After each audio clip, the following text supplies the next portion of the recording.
Guys, good evening. Welcome to ഇവിടുത്തെ വിശേഷങ്ങൾ. അപ്പോൾ ഞാൻ ഇത്രയും നാളത്തെ വീഡിയോയ്ക്ക് അത് പറഞ്ഞുകൊണ്ടിരുന്ന പോലെ ട്രൈക്കോഡെർമയെ പറ്റി ഒന്ന് പറയാമെന്ന് വിചാരിച്ചു. ട്രൈക്കോഡെർമ എന്ന് പറഞ്ഞാൽ നമുക്കറിയാവുന്ന പോലെ ട്രൈക്കോഡെർമയും സ്യൂഡോമോണാസും ഒക്കെ ഫംഗസുകളാണ്, അതായത് ജീവനുള്ള ഫംഗസുകൾ. അപ്പം നമ്മൾ മെയിനായിട്ടും ഒരുപാട് വീഡിയോസ് നമ്മൾ കാണുന്നുണ്ടല്ലേ, ട്രൈക്കോഡെർമ ഉപയോഗിക്കണം, സ്യൂഡോമോണാസ് ഉപയോഗിക്കണം, പിന്നെ വ്യുവേറിയ യൂസ് ചെയ്യണം, അങ്ങനെ പല ജീവനുള്ള ഓർഗാനിസത്തിനെ നമ്മളിപ്പോൾ കൃഷിക്കകത്ത് ഉപയോഗപ്പെടുത്തുന്നുണ്ട്. പക്ഷേ എല്ലാം ഉപയോഗിക്കണം എന്ന് ആരെങ്കിലൊക്കെ പറയുന്ന കണ്ടും കേട്ട് നമ്മൾ ഉപയോഗിക്കുന്നതെന്നല്ലാതെ ഓരോ അതിപ്പോൾ വളമായാലും ശരി, ഓരോന്ന് ഉപയോഗിക്കുമ്പോഴും അതിൻ്റെ എന്താണ്, അതുകൊണ്ടുണ്ടാകുന്ന ഇമ്പാക്റ്റ് എന്താണ്, അല്ലെങ്കിൽ നമ്മുടെ കൃഷിക്ക് അത് എങ്ങനെയാണ് ഗുണപ്പെടുന്നത് എന്ന് അറിഞ്ഞാണോ നമ്മൾ ഉപയോഗിക്കാറുള്ളത്?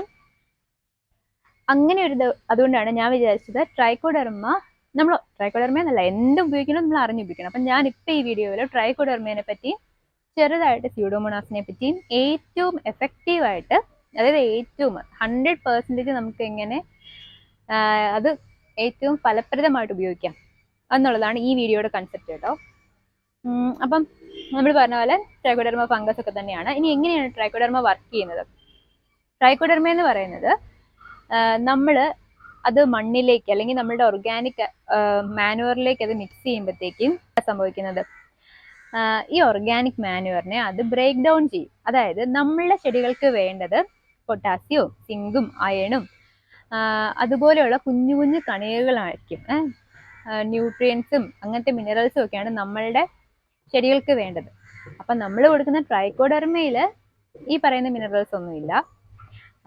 നമ്മൾ കൊടുക്കുന്ന മാനുവറിലാണ് ഇതൊക്കെ ഉള്ളത്.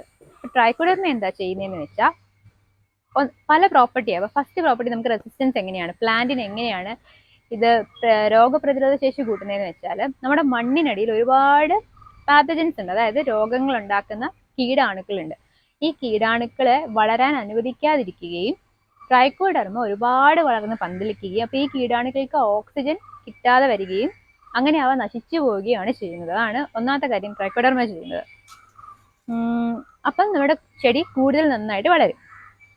ഇനി എന്തുകൊണ്ടാണ് ട്രൈക്കോഡെർമ മാനുവറുമായിട്ട് അല്ലെങ്കിൽ ഒരു വളവുമായിട്ട് അല്ലെങ്കിൽ നമ്മളുടെ കമ്പോസ്റ്റും ഒക്കെ ആയിട്ട് മിക്സ് ചെയ്ത് യൂസ് ചെയ്യണം എന്ന് പറയുന്നത്? ട്രൈക്കോഡെർമ എന്താ ചെയ്യുന്നത്? നമ്മുടെ ഈ വളത്തെ കുഞ്ഞു കുഞ്ഞു കണികകളാക്കി മാറ്റുന്നു. ഇതിനകത്തു നിന്നാണ് നമുക്ക് സിങ്കും അയണും പൊട്ടാസ്യം ഫോസ്ഫറസും ഒക്കെ കിട്ടുന്നത്. അപ്പം ട്രൈക്കോഡെർമ നമുക്ക് ഈ വളത്തിനെ, ഇതിന്റെ ഡീഗ്രഡേഷൻ സ്പീഡപ്പ് ആക്കും. അതായത് ഒരു കാറ്റലിസ്റ്റ് പോലെ ആക്ട് ചെയ്ത് വേഗം ഈ വളത്തെ അങ്ങ് ഡീഗ്രേഡ് ചെയ്യാൻ, അതായത് വേഗം കുഞ്ഞു കുഞ്ഞു കണികകളായി മാറാനും അത് വേഗം ചെടിക്ക് അബ്സോർബ് ചെയ്യാൻ കഴിയുകയും ചെയ്യും. വേരിന്റെ വളർച്ചയും ട്രൈക്കോഡെർമ ഭയങ്കരമായിട്ട് കൂട്ടും. അപ്പം വേര് വളർച്ച കൂട്ടുമ്പോഴത്തേക്കും വേഗം അബ്സോർപ്ഷൻ നടക്കും. ഇനി ട്രൈക്കോഡെർമ അപ്പം ഇതൊക്കെയാണ്. ഒന്നാമത് രോഗപ്രതിരോധ ശേഷി കൂട്ടും, പിന്നെ ഇതുപോലെ വേരിന്റെയും വളർച്ച കൂട്ടും. വേരിന്റെ വളർച്ച കൂട്ടുമ്പോൾ സ്വാഭാവികമായിട്ടും കൂടുതൽ അതിന് വേണ്ട പോഷകങ്ങൾ വലിച്ചെടുക്കുമ്പം നമുക്കറിയാമല്ലോ, സ്വാഭാവികമായിട്ടും ആ ചെടിയുടെ വളർച്ച കൂടും പൊതുവെ. ഇനി എങ്ങനെയൊക്കെയാണ് ട്രൈക്കോഡെർമ നമുക്ക് എങ്ങനെയൊക്കെ ഉപയോഗിക്കാൻ പറ്റും? അപ്പം നമ്മൾ ചെറുതായിട്ട്, ഇപ്പം എന്നെ പോലെയൊക്കെ കുഞ്ഞതായിട്ട് കൃഷി ചെയ്യുന്ന ആളുകളാണെങ്കിൽ നമ്മൾ കൂടുതലും സീഡ്സ്, അതായത് നമ്മൾ വിത്ത് പാകുന്നതിന് മുന്നേ നമുക്ക് ആ വിത്ത് ഈ ട്രൈക്കോഡെർമയായിട്ട് മിക്സ് ചെയ്യാം. ചെറുതായിട്ട് വെള്ളം തളിച്ച് അത് മിക്സ് ചെയ്ത് കുറച്ച് നേരം വെച്ചിട്ട് നമുക്കത് പാകാം. ഇനി രണ്ടാമത്, ഇപ്പം നമ്മൾ കട്ടിങ്സാണ് ഉപയോഗിക്കുന്നെങ്കിൽ, അതായത് ഇപ്പം നമുക്ക് ചെടികളൊക്കെ കട്ട് ചെയ്ത് മാറ്റി നടണം, അതിലെ നമ്മുടെ സാപ്ലിങ്സ് നമ്മളൊരു കുഞ്ഞു പാത്രത്തിൽ കിളിപ്പിച്ചിട്ട് നമുക്ക് അത് മാറ്റി നടണമെങ്കിൽ നമ്മൾ എന്ത് ചെയ്യണമെന്ന് വെച്ചാൽ, ട്രൈക്കോഡെർമ 6 തൊട്ട് 10 ഗ്രാം വരെ എടുക്കാം. 1 ലിറ്റർ വെള്ളത്തിൽ കലക്കുക. എന്നിട്ട് അതിനകത്തേക്ക് ഒരു 10 മിനിറ്റ് നമ്മൾ നമ്മുടെ സാപ്ലിങ്സിനെ, അല്ലെങ്കിൽ നമ്മൾ കട്ടിങ്സ് യൂസ് ചെയ്യുന്ന ആ കട്ടിങ്സിനെ മുക്കി വെക്കുക. എന്നിട്ട് അത് നടുക. ഇനി അടുത്തതെന്ന് പറഞ്ഞാൽ, നടുന്നതിന് മുന്നേ, ഈ സാപ്ലിങ്സ് നടുന്നതിന് മുന്നേ നമ്മൾ എന്ത് ചെയ്യണം? ഇതുപോലെ തന്നെ 10 ഗ്രാം ട്രൈക്കോഡെർമ 1 കിലോ മാനുവറാണ് പറയുന്നത്. 10 ഗ്രാമിന് 1 കിലോ പറയാം. അത്രയും മാനുവറിനകത്ത്, അതായത് വളം, അത് എന്ത് വളം എടുത്താലും ശരി, ആ വളത്തിലേക്ക് വെള്ളം ഒഴിച്ച് നനച്ച് നല്ല പുട്ടിന് കുഴയ്ക്കുന്ന പോലെ, എന്നാൽ എല്ലായിടത്തും വെള്ളം എത്തുന്ന പോലെയും ട്രൈക്കോഡെർമ ഈവൻലി ഡിസ്ട്രിബ്യൂട്ട് ആവുന്നത് പോലെയും കുഴച്ചെടുത്തിട്ട് നമ്മൾ ഞാൻ വീഡിയോയ്ക്ക് അത് കാണിച്ചിട്ടുണ്ട്. അതായത് അതിൻ്റെ വേര്, നമ്മൾ കുഞ്ഞ് സാപ്ലിങ്സ് ഒക്കെ നടുമ്പോൾ അതിൻ്റെ വേര് ഭാഗത്ത് ഈ ട്രൈക്കോഡെർമയുടെ മിശ്രിതം, അതായത് ട്രൈക്കോഡെർമയും മാനുവറും കൂടെ നമ്മൾ മിക്സ് ചെയ്തുണ്ടാക്കിയ ആ മിശ്രിതം വരുന്ന പാകത്തിന് ഇട്ടിട്ട് വേണം നമ്മൾ ചെടി വെച്ചു കൊടുക്കാൻ വേണ്ടി. അതാണ് അടുത്തത്. ഇനി കുറച്ചും കൂടെ കൂടുതലായിട്ട് കൃഷി ചെയ്യുന്ന ആളുകളാണെങ്കിൽ അതിപ്പോൾ ഒരു ബണ്ടിൽ കണക്കിനായിരിക്കുമല്ലോ, എന്ന് പറഞ്ഞാൽ ഹെക്ടർ കണക്കിനൊക്കെ കൃഷി ചെയ്യുന്ന ആൾക്കാരായിരിക്കും. അപ്പം അങ്ങനെയുള്ളവർ ഈ ഈക്വലൻ്റ് തന്നെ കേട്ടോ, അതായത് ഇപ്പം ഞാൻ 1 കിലോയ്ക്ക് 10 ഗ്രാം എന്ന് പറഞ്ഞില്ലേ, അപ്പം അതിൻ്റെ ഒരു പ്രപ്പോർഷനിൽ എടുക്കുക. എന്നിട്ട് അത് മാനുവറുമായിട്ട് വളവുമായിട്ട് മിക്സ് ചെയ്ത് അത് നമുക്ക് ചെയ്യാം, ചെറുതായിട്ട് ചെയ്യുന്നവർക്കും അത് ചെയ്യാം കേട്ടോ.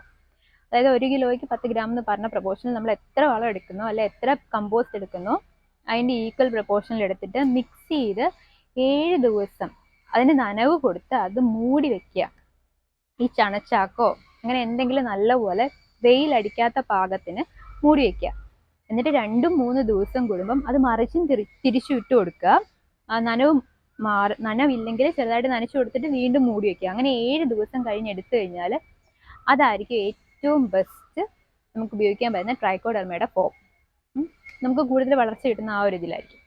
ഇനി ഞാൻ പറയാം വേറെ ഏറ്റവും ഇമ്പോർട്ടൻ്റ് ആയിട്ടുള്ള കാര്യം എന്ന് പറഞ്ഞാൽ ട്രൈക്കോഡെർമയും സ്യൂഡോമോണാസും നമുക്കറിയാലോ. ഇപ്പോൾ ട്രൈക്കോഡെർമ കാര്യം പറഞ്ഞാൽ നമുക്ക് രോഗപ്രതിരോധ ശേഷി കൂട്ടും, വളർച്ച കൂട്ടും, ഇതൊക്കെ നമ്മൾ പറഞ്ഞു. സ്യൂഡോമോണാസ് എന്ന് പറഞ്ഞാൽ ഒരു ആൻറ്റിബയോട്ടിക് ആണ് മെയിനായിട്ട്. അതായത് മറ്റുള്ള ഈ പറയുന്ന വേറുള്ള കീടാണുക്കളുടെ ആക്രമണത്തിൽ നിന്ന് ചെടിയെ രക്ഷിക്കുക എന്നുള്ളതാണ് സ്യൂഡോമോണാസ് മെയിനായിട്ടും ചെയ്യുന്നത്. ട്രൈക്കോഡെർമയ്ക്ക് ഒരുപാട് ഗുണങ്ങളുണ്ട്. ട്രൈക്കോഡെർമ ഇപ്പം മെയിനായിട്ട് ഈ ട്രൈക്കോഡെർമ എന്ന് പറഞ്ഞാൽ ഈ വേരിൻ്റെ വളർച്ച കൂടുന്നതുകൊണ്ടാണ് ഈ ഗുണങ്ങൾ മൊത്തം. അതായത് അബ്സോർപ്ഷൻ കൂടുമ്പം ചെടി വളരുന്നതും, അല്ലെങ്കിൽ ചെടിയുടെ വേരുകൾ നന്നായിട്ട് വളർന്നിരിക്കുന്നതുകൊണ്ട് ചെടി മാറ്റി നടുമ്പോഴത്തേക്കും ആ ചെടി വേഗം വേര് പിടിക്കുന്നതും ഒക്കെ ട്രൈക്കോഡെർമ റൂട്ടിൻ്റെ വളർച്ച കൂടുന്നതുകൊണ്ടുണ്ടാകുന്ന ഗുണങ്ങളാണ്. അപ്പം സ്യൂഡോമോണാസ് എന്ന് പറഞ്ഞാൽ ഞാൻ പറഞ്ഞ പോലെ ആൻറ്റിബയോട്ടിക് ആണ്. അതായത് കുറേ കീടനാശിനികളെ നശിപ്പിക്കാൻ വേണ്ടി, അതായത് കുഞ്ഞു കുഞ്ഞു കീടങ്ങളെ അണുക്കളെ പാത്തജൻസിനെ നമുക്ക് ആവശ്യമില്ലാത്തതിനെയൊക്കെ നശിപ്പിക്കുന്നത്. നമ്മുടെ ചെടി ഇങ്ങനെ ചീഞ്ഞു പോവുക, അടിവാട്ടം സംഭവിക്കുക, വിൽറ്റ് എന്ന് പറഞ്ഞ രോഗം വാഴയ്ക്ക് വരുന്നതും ഒക്കെ അങ്ങനെയൊക്കെ ചീഞ്ഞു പോകത്തില്ലേ, അപ്പം അതിനൊക്കെയാണ് ട്രൈക്കോഡെർമ കൂടുതലായിട്ട് യൂസ് ചെയ്യുന്നത്. അപ്പം പക്ഷേ ഏറ്റവും എഫക്റ്റീവ് ഫോം എന്ന് പറഞ്ഞാൽ ഈ ട്രൈക്കോഡെർമയും സ്യൂഡോമോണാസും മിക്സ് ചെയ്ത് ഉപയോഗിക്കുന്നതാണ് ഏറ്റവും ഫലപ്രദമായിട്ടുള്ള മാർഗം. അതായത് ട്രൈക്കോഡെർമ അപ്പം അതിൻ്റെതായ രീതിക്ക് റൂട്ടിൻ്റെ വളർച്ച കൂട്ടുകയും അപ്പം പോഷകങ്ങൾ അബ്സോർബ് ചെയ്യാൻ പറ്റുകയും ചെയ്യുമ്പോൾ ഈ സ്യൂഡോമോണാസ് ഒരു ആൻറ്റിബയോട്ടിക് ആയിട്ട് ആക്ട് ചെയ്ത് അതായത് നമ്മുടെ ചെടീനെ ഉപദ്രവിക്കുന്ന അണുക്കളെ നശിപ്പിച്ചോളും. കുറച്ചുകൂടി അപ്പം ട്രൈക്കോഡെർമയുടെ ഗുണം വേഗം ഈ ചെടിക്ക് കിട്ടും. അപ്പോൾ ഇത് രണ്ടും കൂടെ ഒരുപോലെ, അതായത് ഒരേ സമയം ഒരുപോലെ ഉപയോഗിക്കുന്നതായിരിക്കും ഏറ്റവും, അതായത് ഇതൊരു പഠനമാണ് കേട്ടോ, അതൊക്കെ ജേർണൽസിൽ നിന്ന് റെഫർ ചെയ്ത് പറയുന്നതാണ്. അപ്പം നിങ്ങൾക്ക് സോഴ്സ് വേണമെങ്കിൽ തീർച്ചയായിട്ടും ഞാൻ അതിൻ്റെ ലിങ്ക് ഇട്ടായിരുന്നായിരിക്കും കേട്ടോ. അപ്പം അങ്ങനെയാണ് ഇപ്പോൾ ട്രൈക്കോഡെർമയും സ്യൂഡോമോണാസും കൂടെ ഉപയോഗിക്കുമ്പോഴാണ് ഏറ്റവും നമുക്ക് അതിൻ്റെ 100% അതിൻ്റെ ഗുണങ്ങൾ നമുക്ക് കിട്ടുന്നത്. അപ്പോൾ ഇതാണ്. ഇനി ഞാനൊരു മാനുവറിൻ്റെ സീരീസ് ചെയ്യുന്നുണ്ട് കേട്ടോ. അതായത് മാനുവർ തന്നെ, അതായത് വളം പലതരത്തിലുണ്ട്. നമുക്കറിയാവുന്ന പോലെ നമ്മൾ ഈ വെള്ളം പോലെ ലിക്വിഡ് ഫോമിൽ ഉപയോഗിക്കുന്നതുണ്ട്, അല്ലാതെ പച്ചിലകളിൽ നിന്ന് ഉപയോഗിക്കുന്ന വളങ്ങളുണ്ട്, അല്ലാതെ നമ്മൾ കമ്പോസ്റ്റിൻ്റെ രൂപത്തിൽ ഉപയോഗിക്കുന്നുണ്ട്, അതല്ലാതെ സപ്ലിമെൻറ്റ്സ് ഉണ്ട്. അപ്പം ഞാൻ അതൊരു 1 by 1 ആയിട്ട് ചെയ്യാം കേട്ടോ. അപ്പം എൻ്റെ വീഡിയോസ് ഇഷ്ടപ്പെടുന്നുണ്ടെങ്കിൽ, ഞാൻ പറയുന്ന കാര്യങ്ങൾ നിങ്ങൾക്ക് ഇഷ്ടപ്പെടുന്നുണ്ടെങ്കിൽ തീർച്ചയായിട്ടും ലൈക്ക് ചെയ്യണം, സബ്സ്ക്രൈബ് ചെയ്യണം. അതുപോലെ നിങ്ങൾക്ക് എന്തെങ്കിലും സംശയങ്ങളുണ്ടെങ്കിൽ തീർച്ചയായിട്ടും എന്നെക്കൊണ്ട് പറ്റുന്ന കണക്കിന് ഞാൻ അത് ആ സംശയം എന്നെക്കൊണ്ട് പറ്റുന്ന രീതിക്ക് ഞാൻ തീർക്കുന്നതായിരിക്കും. അപ്പോൾ നിങ്ങൾ കമൻറ്റിൽ എന്തെങ്കിലും ഡൗട്ട് ഉണ്ടെങ്കിൽ ചോദിക്കുക. അപ്പോൾ ഇന്നത്തെ വീഡിയോ ഇത്രേ ഉള്ളൂ. അടുത്ത വീഡിയോയിൽ കാണുന്നത് വരെ ബൈ.